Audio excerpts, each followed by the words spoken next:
of hard to see. There we go. There. You got it. Then right down to the end, we're gonna do the reverse parking right between those two vehicles there, the truck, the white truck and the blue car. Okay. Reverse? Yeah. Because at the road test center, you'll be, when you get there, you want to back into your space. So when you're ready to go, you just pull out forward. It's just like we're pulling up to the road test center. Too far away. Nope, this is good. It's good? Yep. You'll get a good turning radius this way.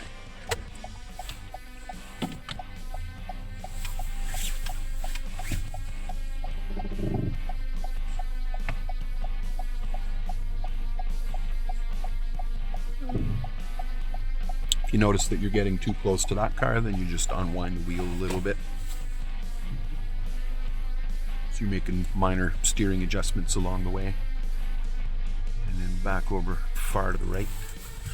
Because now you're in position. You got enough space on the side here. Both sides looks good.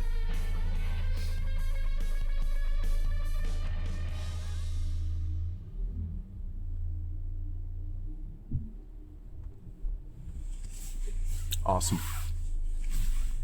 I think no. Yeah.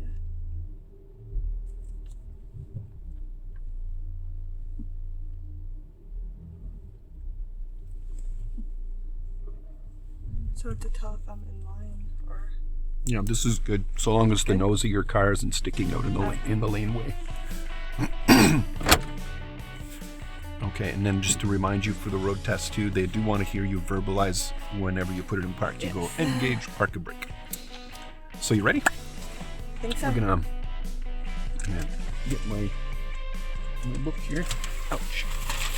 Gee, it's hard to do that. And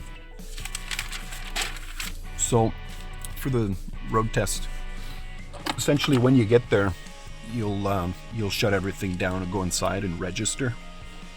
It only takes 4 or 5 minutes just to register. It's all computerized now, so it doesn't take long.